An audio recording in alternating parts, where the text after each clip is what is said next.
नमस्कार, मी अरविंद आटले. तर सध्या आपल्या हिंदूंच्या अंत्येष्टी संस्काराबद्दल माहिती देणं सुरू आहे. 2 भाग झाले आणि काही लोकांच्या प्रतिक्रिया आल्या की हे फार अवघड आहे, समजत नाही, अजून सोप्या भाषेत सांगा. विषय अवघड आहे, यात काही प्रश्नच नाही.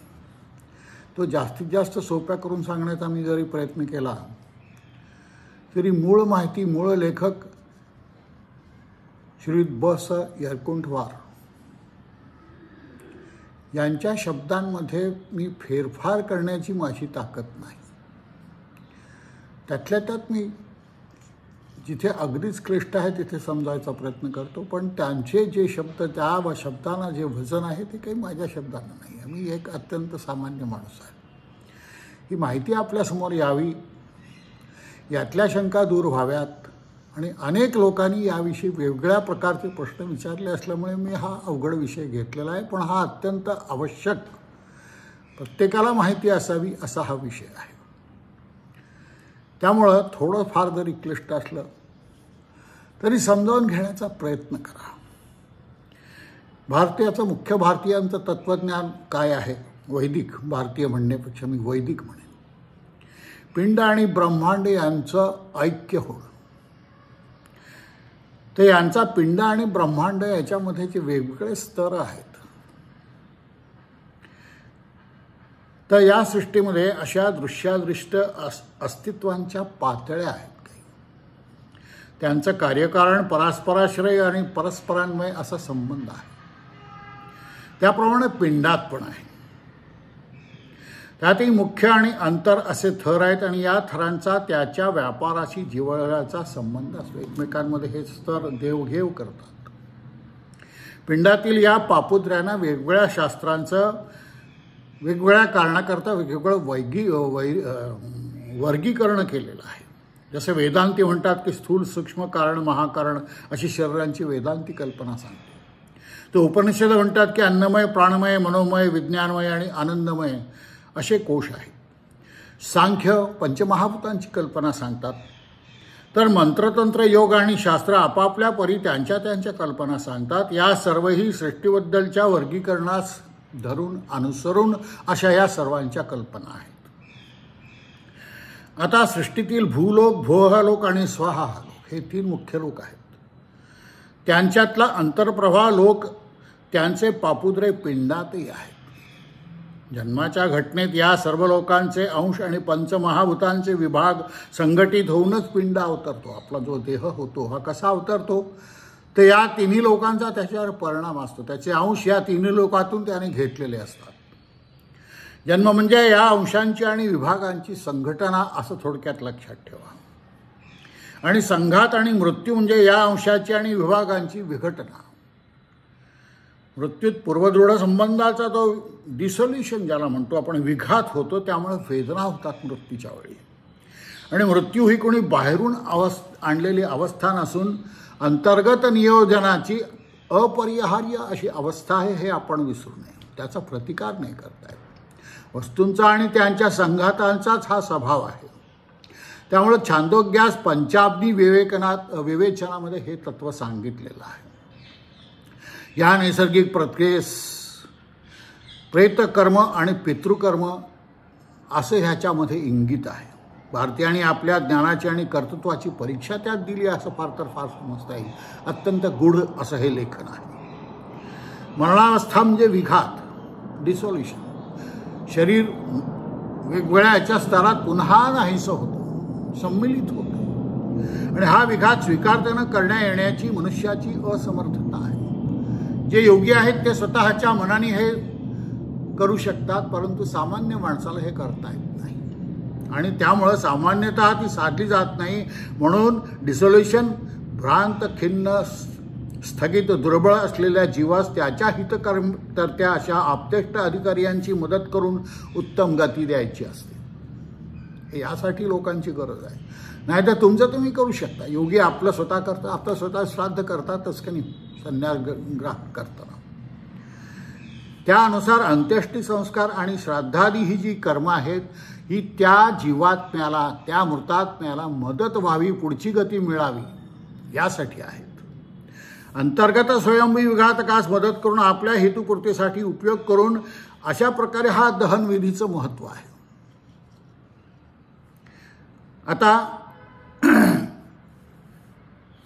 वेगवेगळ्या पितरांचा उल्लेख यात होतो. आपल्या पूर्वीच्या 3 पिढ्या आईच्या आणि वडिलांच्या या सगळ्यांचा उल्लेख त्यात करून या जीवात्म्याला त्या पितरांच्यात सम्मिलित करून पितरलोकात त्याला व्यवस्थितरित्या नेण्याची ही कल्पना आहे. दहनविधी आणि निखनन विधी यांचा काही विशेष मर्यादा आहे. ज्याचा डिसोल्युशनच्या दृष्टीने म्हणजे विघाताच्या दृष्टीने जसा उपयोग आहे त्यापेक्षा दहनविधीचा जास्त उपयोग आहे. दहनविधीने हे जास्ती चांगलं साध्य होऊ शकतं. म्हणून प्रेताला दहन करतात. त्याच्या माध्यमाप्रमाणे उत्पत्तीप्रमाणे विनाश घडवता येतो. म्हणून या स्तुतीत, त्याच्या स्तुतीत वेदांनी विविधता दाखवलेली आहे. मृत्यूंना छिन्नभिन्न झालेल्या, संघात झालेल्या पिंडाचा पुरता विधान दहनविधीने घडवण्यात येतो. हा जीवात्मा जेव्हा शरीर सोडतो त्याचं मन असतं या सृष्टीमध्ये आणि हे पूर्णपणे त्याचं नाहीसं व्हावं, इथलं घेऊन तो पूर्णपणे पितरलोकात जावा यासाठी हे विधी आहेत. त्यांनी मध्ये कुठे तटकत राहू नये. त्यामुळे या विधीने ही विघाताची क्रिया पूर्णपणे तो त्या पितरलोकात जावा अशी ही व्यवस्था आहे. त्यामुळे प्रेताच्या शुद्धीकरणाला त्यामुळे मदत होते. आपण पाहिलं की 12-13 दिवसापर्यंत त्याला आपण प्रेत म्हणतो. मृतापेटाला अग्नी लावताना ऋग्वेद मंडळ 10 आणि 16 यातील ज्या ऋचा म्हणतात येतात त्यांच्याद्वारे प्रेताचे उपस्थान करण्यात येते आणि त्यातील अर्थ मोठा उद्बोधक असून प्रेतविधीचं रहस्य जाणून देणारा आहे. ऋग्वेदात या ऋचा आहेत. कोणत्याही प्रकारे इजा न होता व्यवस्थित रीतीने दग्ध करून पितरांमध्ये नेऊन ठेव, अशा तऱ्हेने नेल्यासच तो दिव्यावी बुधांना वश करू शकेल अशी अग्नीची प्रार्थना करूनच मृतपिंडाचे दहन करायचे असते.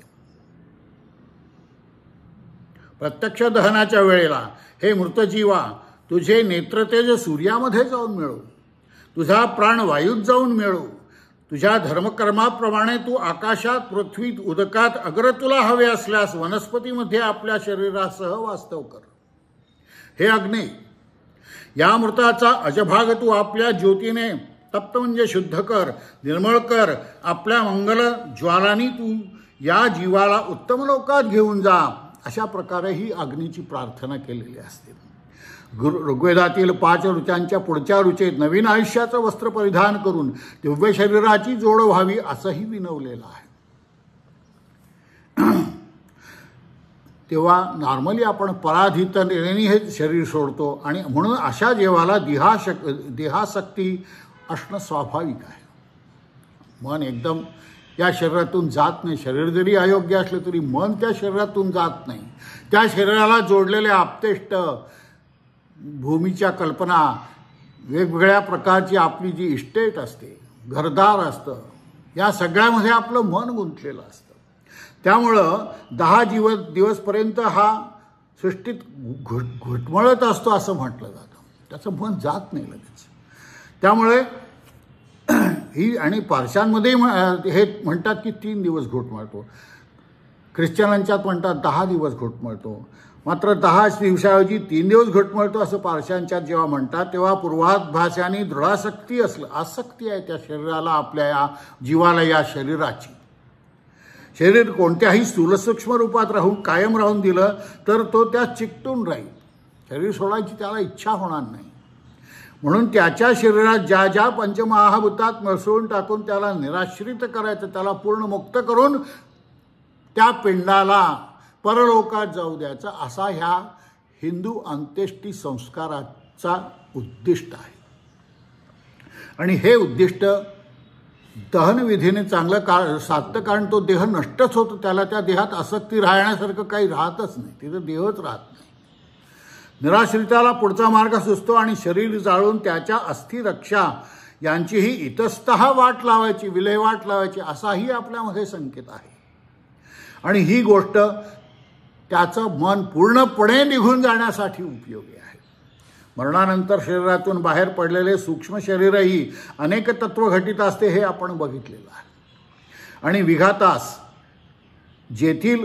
जेथे या न्यायाने त्या लोकांचे अंश आणि त्या महाभूतांचे विभाग यात मिसळत जीव उत्तर गतीला जातो. म्हणून सूर्यचक्षुर्गत गच्छू वातमात्मा अशा तऱ्हेने ऋग्मंत्रात आणि उपनिषद कालिदातील अध्यात्म अधिदेव अभिभूत यांच्या तत्वसंबंध मिलापातील वर्णनात असं स्पष्टीकरण येतं. ही गोष्ट लक्षात येण्याच्या दृष्टीने एक लौकिक उदाहरण घेऊ की कालिदासाचा दुष्यंत राजा आपली आभरणं आयुष्य सुताच्या हाती देऊन आश्रमात प्रवेश करतो. हे महाभारत मुद्दाम उदाहरण दिलेलं आहे. आजही एखादा श्रीमंत माणूस देवालयात प्रवेश करताना प्रथम रस्त्यावर आपलं वाहन ठेवतो. दारात गेल्यावर नोकराचक्रांना मागे ठेवतो. गाभाऱ्यात प्रवेश करताना वस्त्राभरणे दूर राहून उघड्या अंगाने जातो. याप्रमाणे जीवात्मा मरणानंतर करीत असतो. जडद्रव्यांच्या साहाय्याने जडशरीरास जडद्रव्यांच्या स्वाधीन करतो आणि सूक्ष्म द्रव्यास त्यांच्या पुढील पातळीवर ठेवतो आणि मग तो पुढे जात असतो.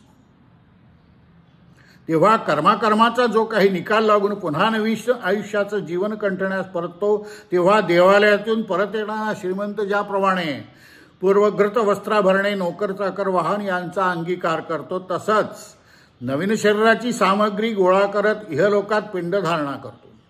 पृथ्व्या तेज अशा भूलोक भुवरलोक आणि स्वर्गलोक अशा क्रमाने जीवात्मा अंश ठेवतो आणि तिथेच राहून तो परलोकास गतीस जातो. परतताना पुन्हा उलट्या तऱ्हेने स्वर्गलोक भुवरलोक भूलोक अथवा तेज आप पृथ्वी यांच्या अंशानं धारण करतो आणि या लोकात जन्माला येतो. त्या शरीर पातळीवर त्याचे अंश राहतात. तो परत येऊन धारणा करीपर्यंत शुभसंस्कार केले तर नवीन शरीर अपूर्व असे निपजते. हे भारतीयांना कळलं असल्यामुळं त्यांनी प्रेतकर्म आणि पितृकर्म यांची गुंतागुंतीची वाटणारी परंतु सखोल आणि शास्त्रीय योजना केलेली आहे. सूक्ष्मदेह उत्तरगतीत जाताना 3 पापुद्रे टाकून जातो आणि हे दुःखाने टाकायस लावले तर त्याचं श्रेय साधलं जातं.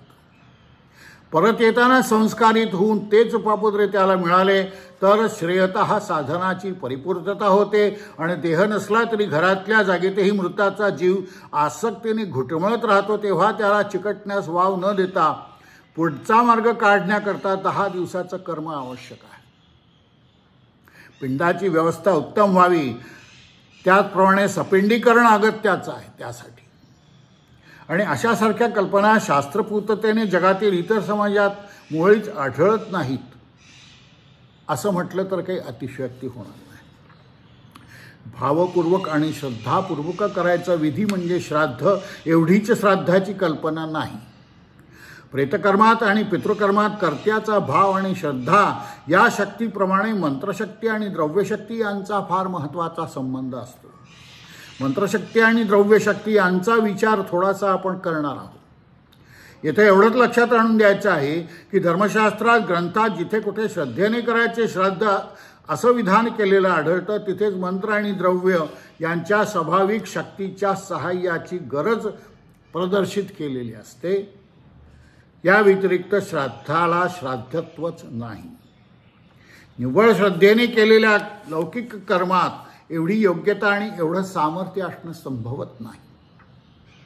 हे कोणीही विचारवंत कबूल करेल. या गोष्टी मिळवण्याचं आद्य धर्मसाधन म्हणजे शरीर. तेच पितृकर्म प्रेतकर्म आणि पितृकर्म यांच्याद्वारे घडवायचं असतं. पितरांची आणि पितृदेवतांची जी प्रार्थना करण्यात येते त्यात उत्तम संततीच्या दानाचीच मागणी प्रामुख्याने असते. पितरांना त्यांच्या आप्तेष्टाशी साक्षात व्यवहार करता येत नाही. त्याचप्रमाणे आप्तेष्टांनाही पितरांशी साक्षात संबंध जोडता येत नाही. या दोहोमधला माध्यम ही पितृदेवता आहे.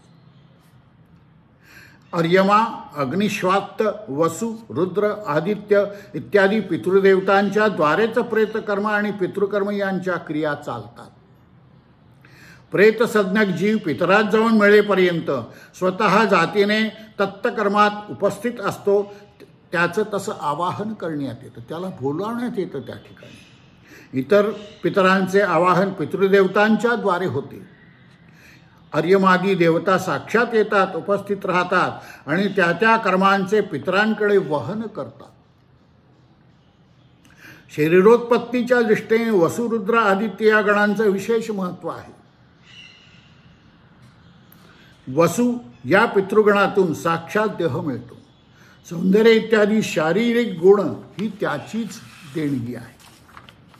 पराक्रमाची देणगी रुद्राची, स्फूर्तीची देणगी आदित्याची, अशी त्यात व्यवस्था असते. सूक्ष्म शरीर आपलं पापुद्रा सोडीत जातो आणि परतताना ते घेत घेत येतो. या दोहोतल्या कालावधीत या पापुद्र्यांवर अभिष्ट संस्कार करून ठेवायचे असतात. हे संस्कार टिकाऊ असतात. त्या त्या ठिकाणी त्या त्या पापुद्र्याचं त्यांनी संरक्षण, संवर्धन आणि मंगलीकरण केलेलं असतं. वसुरुद्र, आदित्य या देवता या संस्कारानुसार आपापले अंश भावी शरीराकरता जपून ठेवत असतात. मृताचा वसु भाग वसूत मिळतो, रुद्रभाग रुद्रात मिळतो आणि आदित्यांश आदित्यात मिळतो. पण शरीरधारणेच्या वेळी यातूनच संस्कारित, संवर्धित अंश एकवटतात आणि मग नवीन शरीराची निर्मिती होत असते. सूक्ष्म शरीराचे वसु, रुद्र, आदित्य यांचे अंश त्या त्या पातळीवर राहतात आणि पुन्हा संयोग समयी एकत्र येऊन उत्तम असा पिंड उत्पन्न करतात. वसुरुद्र, आदित्य या पितरांच्या बाबतीत एक विशेष योजना आपल्यात दिसून येते. प्रत्येकाचे वसु, रुद्र, आदित्य बदलत असतात. संगीतातील स्वरात ज्याप्रमाणे सप्तकाप्रमाणे षड्जादी स्वर बदलत जातात, त्याप्रमाणे पुत्र वसुरूप, नातू रुद्ररूप, पणतू आदित्य रूप, सप्तकाप्रमाणे एकच स्वर जसा षड्जही ठरू शकतो आणि ऋषभादी उत्तर स्वरही ठरू शकतो, त्याप्रमाणे एकच पितर, एकाचा वसु तर दुसऱ्याचा रुद्र इत्यादी ठरू शकतो. आधुनिक जननशास्त्रातील हे जे गुण आहेत, सुप्त गुण प्रकट होणे, प्रकट गुण सुप्त होणे असे घडत असते आणि त्याला धरून उत्तरोत्तर 3 पिढ्या मागे पडत जातात. तर ही जी काही व्यवस्था आहे, ही व्यवस्था वसुरुद्र, आदित्य यांच्या अंशपरंपरेची कल्पना देऊ शकेल. पुत्र साक्षात वंशज, तो डायरेक्ट डिसेंडंट असल्यामुळे त्याचा पिता वसु असतो, परंतु तोच नातवाच्या दृष्टीने रुद्र असतो आणि पणतूच्या दृष्टीने आदित्य असतो. त्यामुळे उत्तरोत्तर पिढ्यात एका एका गुणाचीच संक्रांती होते. नातवात गुण पराक्रमाच्या दृष्टीने उतरतात, तर पणतूत ते स्फूर्तीच्या दृष्टीने उतरतात आणि या पितरांपासून ते गुण घेऊन ज्याने त्याने आपापली विशेष वाढ करून घ्यायची असते. वसुरुद्र, आदित्य या पितृदेवतांच्या देवताविशेषांच्या बाबतीत ही चर्चा स्थलाभाव थोडक्यात करावी लागते. पितृकर्म आणि प्रेतकर्म यातलं महत्त्वाचं अंग म्हणजे आवाहन. प्रेत हे आवाहन करून येऊ शकतं. पूर्वी सांगितले की भारतीय शास्त्रानुसार सर्वसृष्टीत परस्परान्वय आणि परस्पराधारत्वामुळे दळणवळण चालू असते. प्रेतसंज्ञक जीव आसक्तीजन्य स्तंभिततेमुळे इथे लटकलेला असतो. त्याचं आवाहन करणं आणि त्याला क्षण देणं ही गोष्ट सरळ आहे आणि सहज सुलभ आहे, परंतु पितृदेवतांना आवाहन करणं आणि त्यांना क्षण देणं जास्त शास्त्रीय आणि प्रयोगसाध्य आहे. प्रेतसंज्ञक जीव इथे जसा घुटमळत असतो तसं पितृदेवतांचं नाही.